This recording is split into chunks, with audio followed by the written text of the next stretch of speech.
Welcome to my channel SS Hindi story. आज की कहानी है धोखेबाज पति। आशीष कभी घर में ऑफिस की बात नहीं करता। यही कारण है कि मैं उनके ऑफिस में कभी कभार होने वाली पार्टियों में आशीष के साथ जाती थी। ऑफिस के समाचार मुझे वहाँ पर ही मालूम होते थे। कोई भी पति कभी भी अपने गॉसिप या अफेयर घर में नहीं बताता, लेकिन अगर दूसरों का अफेयर हो तो फट से घर पर सब बातें बताता है। फिर पत्नी पार्टी में दूसरों के साथ मसालेदार खबर शेयर करती है।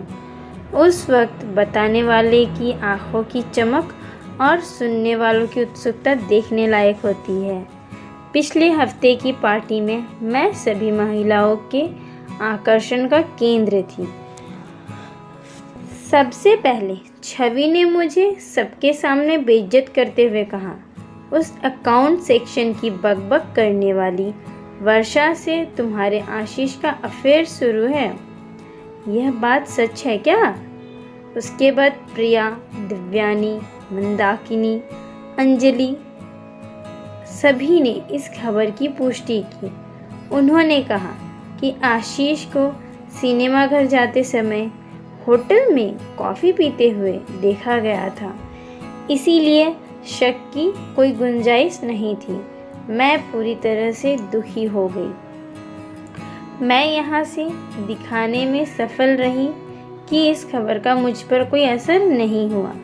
मुझे उनकी सलाह और हमदर्दी नहीं चाहिए थी, इसलिए मैं सीधे शौचालय में चली गई। वहाँ एकांत में मेरे मन में दो बातें घटित हुई। किसी भी तरह से ऐसे मामले में पति के साथ लड़ने से कोई फ़ायदा नहीं होगा।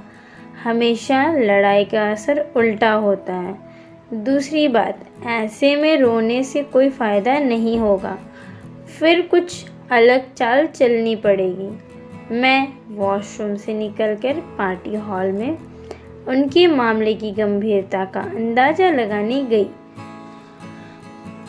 तभी मैंने आशीष और वर्षा को हॉल के एक कोने में मैंने दोनों को हंसते और बातें करते देखा। इस तरह मुझे अचानक अपने पास देखकर दोनों चौंक गए। इस बात का यह प्रमाण था कि उनके मन में चोर है। वर्षा थोड़ी खुश हुई जब मैंने उसकी तारीफ की कि तुम कितनी खूबसूरत दिखती हो और तुम्हारे कपड़े बहुत अच्छे हैं। फिर मैं थोड़ी इधर उधर की बातें करती रही। एक चुटकुला सुनाया, इससे उसे राहत मिली और वह खुलकर मुस्कुराने लगे। आशीष को मेरे व्यवहार में कुछ भी आपत्तिजनक नहीं लगा, इसलिए वह निश्चित हो गया और वहाँ से चला गया और दूसरे ग्रुप में बातें करने लगा। मैंने अपने गुस्से और नफ़रत को छुपाते हुए वर्षा के साथ काफ़ी समय बिताया, इसलिए मैंने वर्षा और आशीष को एक साथ आने का मौका ही नहीं दिया। मैंने वर्षा को बहुत बार कहा कि एक बार घर पर आओ ना। उसने कहा आऊँगी फिर कभी। आखिर में एक बार उसने मुझे घर आने का न्योता भी दिया, जो कि मैं चाहती थी। मैं मन ही मन उदास थी। आशीष के विश्वासघात से मैं पूरी तरह टूट चुकी थी। हालांकि मन में तय कर रही थी कि उन दोनों को कैसे सबक सिखाया जाए। यह सब हो जाने के बाद मैं घर वापस आई। घर वापस आने पर मेरी सास ने मेरे अवसाद पर ध्यान दिया। भले ही वह मुंह से कठोर है, लेकिन दिल से बहुत स्नेही थी। जब उन्होंने ज़्यादा जोर देकर पूछा तो मैंने उन्हें सब कुछ, सारी कहानी बता दी। उसके बाद 2 दिनों तक हमने ढेर सारे विचारों का आदान प्रदान किया। उनसे बात करके मेरे उदास मन को राहत मिली। कुछ दिनों के लिए आशीष टूर पर गया। मैंने बिल्कुल ठीक शनिवार चुना और सुबह करीब 10 बजे वर्षा के घर पहुंची। वर्षा ने मुस्कुराकर मेरा स्वागत किया, लेकिन उसकी आंखें चिंता और आश्चर्य से भरी थीं। और ये समय था तो इसलिए मिलने चली आई। मैंने वर्षा से ऐसा कहा। मुझे तुम्हारी याद आई तो इसलिए सोचा नई सहेली को मिल आते हैं, इसलिए तुम्हारे घर आ गई। मैंने उसे अपनेपन से ये बातें बोला। तुम्हारा स्वागत है, क्या लोगी, चाय या कॉफ़ी? चाय चलेगी? वर्षा अरे रिक्शे से उतरते वक्त कमर में चोट आ गई थी। थोड़ा लेट जाऊं क्या? बहुत ज़ोर की मोच आई है। हाँ हाँ, उसने जल्दी से मुझे एक तकिया दिया और आराम से मैं उसके बिस्तर पर सो गई और वह चाय बनाने चली गई। चाय के साथ साथ वो ढेर सारा नाश्ता भी लाई। हमने खुशी खुशी चाय नाश्ता ख़त्म किया। जल्दी ही हम कई विषय पर खुलकर बात करने लगी। बात करते करते मैंने उसकी शादी की बात उठा दी। शादी की बात करते ही वह थोड़ी डर गई। मैंने उससे पूछा, क्या तुम लव मैरिज करोगी या अरेंज मैरिज? इस सवाल पर वह बौखला गई। देखूंगी क्या करना है, उसने जवाब दिया। तुम जैसे स्मार्ट दिखने वाली लड़की के तो कई दोस्त होंगे, ज़रूर किसी से अफेयर होगा। बोलो ना, कौन है वह भाग्यशाली व्यक्ति? अब वह कैसे कहेगी कि उसका अफेयर मेरे ही पति से चल रहा है? तो मैंने उससे मुद्दे पर कुछ और समय निकालकर उसे प्रताड़ित किया। मुझे बहुत मज़ा आ रहा था। तभी मेरे मोबाइल फ़ोन पर 2 कॉल आए, एक मेरी सास का और दूसरा मेरे बीसी की सहेलियों का।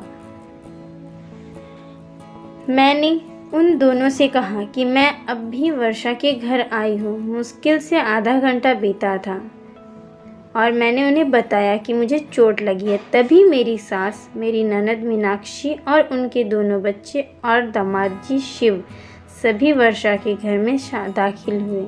बच्चे सीधा टीवी की ओर बैठे और वह कार्टून चैनल लगाकर देखने लगे। सास और मीनाक्षी सोफे पर बैठकर मेरी कमर की मोच के बारे में बातचीत करने लगे। मम्मी जी, आप मेरी बहुत परवाह करती हो। तुम एक नंबर की बेपरवाह लड़की हो। 1000 बार बोला है कि वज़न कम करने को, प्रसार पर नियंत्रण रखे, इसलिए वज़न से कमर में मोच तो आएगी ही ना, सास ने कहा। पर तुम्हें तो किसी की सुननी ही नहीं है। सास का ऐसा अवतार को देखकर वर्षा डर गई थी। भाभी की आंखें तब खुलेगी जब आशीष भैया एक खूबसूरत तितली के पीछे पीछे चलेंगे, ऐसा मीनाक्षी भी ने भी कहा। इस पर सास भड़क उठी।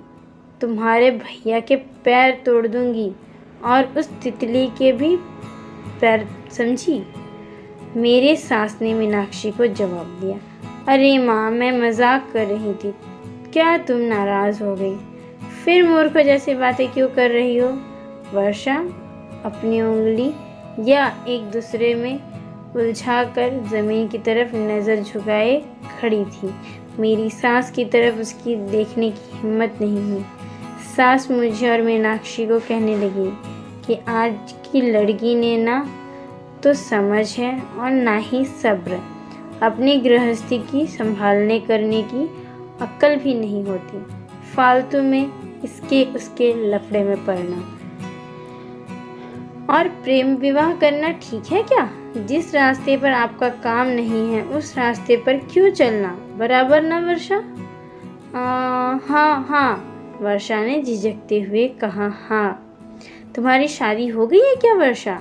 मेरी सास ने पूछा।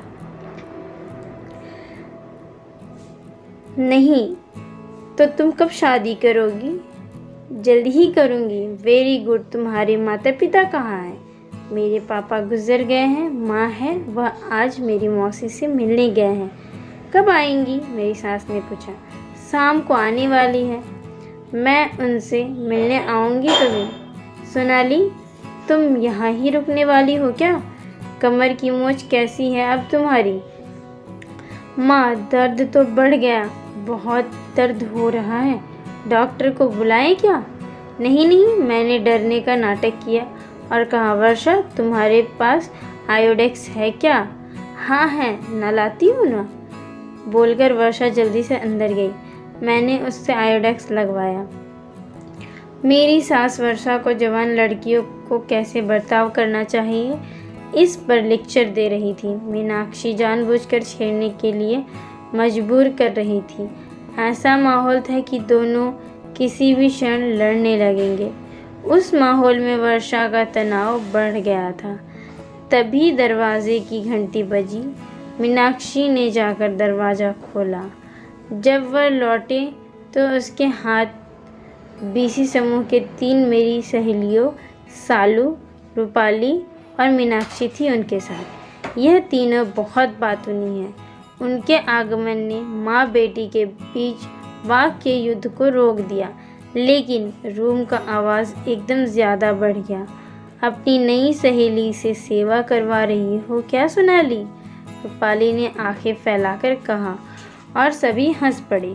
वर्षा, तुम्हारे बारे में बहुत सुना है सोनाली से। सोनाली हमेशा तुम्हारे बारे में बोलती रहती है। देखो उसके दिल में बैठकर हमें वहाँ से मत भगाना। सालू ने वर्षा के कंधे पर हाथ रखते हुए कहा। हम अपनी नई दोस्ती की नींव को मजबूत करने के लिए गर्मागर्म समोसे, जलेबी, ढोकला लेकर आए। मनीषा ने इतने बेपरवाह अंदाज में कहा कि वर्षा को हंसी आया। अपना परिचय देने के बाद तीनों साहसपूर्वक रसोई में घुस गए। आयोडेक्स को अपनी जगह रखकर हाथ धोकर वर्षा रसोई घर में गई तो उनके चाय बनाकर रेडी था, देखा वर्षा ने। लेकिन एक बात सच है कि सब कुछ वर्षा के घर में था और वह अपनी जगह परफेक्ट पोजीशन में था। शालू ने बच्चों के लिए फ्रिज से जूस का जग निकाला। हम सब चाय, समोसे, जलेबी खाकर मज़े में गपशप कर रहे थे। वर्षा के फ्लैट में ऐसा हंगामा कभी नहीं हुआ होगा। मेरी सहेलियों ने तुरंत वर्षा से दोस्ती कर ली। वर्षा भी उनसे बहुत खुलकर बात भी कर रही थी, जैसे वह पुराने परिचित हो। शालू ने शरारत भरे अंदाज में कहा कि सोनाली, वर्षा से दोस्ती करने में तुम्हें ज़रूर फ़ायदा होगा। मैंने कौतूहलवश पूछा, कौन सा फ़ायदा? अरे, आशीष के ऑफिस में होने से वर्षा तुम्हें वहाँ की सारी बातें बराबर बताएगी। मतलब अगर तुम्हारे आशीष का वहाँ किसी से अफेयर हुआ तो यह तुम्हें तुरंत बता देगी। अरे हाँ, सच में वर्षा, तुम मेरी आंखें बनकर आशीष पर ध्यान रखना, मैंने बहुत प्यार से वर्षा को कहा। वर्षा के गाल एकदम गुलाबी हो गए। उसने जवाब नहीं दिया, लेकिन सिर हिला दिया और फिर वह टेबल पर सामान समेटने लगी।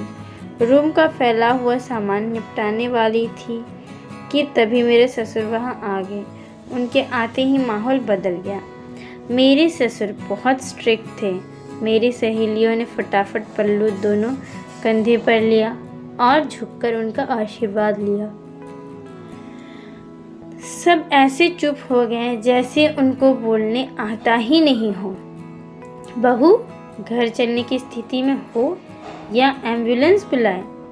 उन्होंने गंभीरता से मुझसे पूछा। चलूँगी पापा, मैं नम्रता से बिस्तर से नीचे उतरी। मैंने डॉक्टर शशि को फ़ोन किया है, घर जाते जाते उनको दिखाकर जाएंगे। ठीक है पापा। यहाँ क्यों आई थी? इस वर्षा को मिलने आई थी पापा जी। इसे कभी देखा नहीं। नई पहचान है क्या? हाँ, यह आशीष के ऑफिस में काम करती है। वर्षा बेटा, तुम अकेली रहती हो क्या? पापा जी ने वर्षा से पूछा। नहीं अंकल, माँ के साथ रहती हूँ। वर्षा पापा की आवाज़ से ही डरने लगी। चलो अच्छा है, नहीं तो हम हैं न तुम्हारे साथ। कभी भी मदद की आवश्यकता हो तो हमें बताना। पापा फिर मेरी तरफ मुड़कर बोले, अब चले? पापा निकले, वैसे मैं भी उनके पीछे पीछे गई। घर से निकलते समय मेरी सास वर्षा को बोली, वर्षा बेटा, अब जल्दी तुम्हारी शादी का आमंत्रण हमारे हाथों में देना। देर हो गई तो अच्छे लड़के मिलते नहीं। वर्षा, तुम्हें हम हमारी बीसी ग्रुप की मेंबर कर लेंगे। मैं बाद में तुम्हें फ़ोन करूंगी। रूपाली के इस प्रस्ताव को हम सबने अनुमति दी। तीनों बच्चे थैंक यू आंटी बोलकर बाहर निकले। लास्ट में मैं वर्षा का सपोर्ट लेकर घर से बाहर आई। वर्षा, इन सब की मस्ती, खेल कूद तुम्हें खटका तो नहीं? मैंने उससे पूछा। नहीं सोनाली, यह सब तो बहुत भले इंसान हैं, वह बोली, पर मन से वह थोड़ी नर्वस हो गई थी। तुम्हें कहती हूँ वर्षा, यह सचमुच भले इंसान हैं, और सच कहे तो मुझे इनका ही आधार है। इनकी वजह से खुद को सुरक्षित समझती हूँ। हमेशा मेरी मदद करते हैं। मेरी गृहस्थी को कोई बुरी नज़र से देख भी नहीं सकता, क्योंकि इनसे झगड़ा करना, इनको चैलेंज करना आसान बात नहीं है। ऐसे इंसान नसीब से मिलते हैं। खुद को सुरक्षित महसूस होना यह बहुत बड़ी बात होती है वर्षा।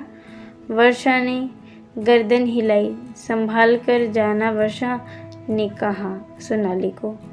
हमने प्यार से एक दूसरे को अलविदा किया। सभी गाड़ी में बैठ चुके थे। मेरे अपने मेरी राह देख रहे होंगे। वर्षा का आधार छोड़कर मैं अच्छे से चलकर उनके पास पहुंची। मेरी कमर में मोच आई ही नहीं थी। सब कुछ तय किए मुताबिक प्लान किया था। मैंने 2 उंगलियां वी फॉर विक्ट्री की निशानी करते ही सबके चेहरे पर खुशी आ गई थी, क्योंकि इस इंसिडेंट के बाद वर्षा ने आशीष से अपना रिश्ता खत्म कर दिया था। तो दोस्तों, हमारी आज की कहानी यही समाप्त होती है। हम कल फिर मिलेंगे एक नई और मनोरंजक कहानी के साथ। Thanks for watching this video.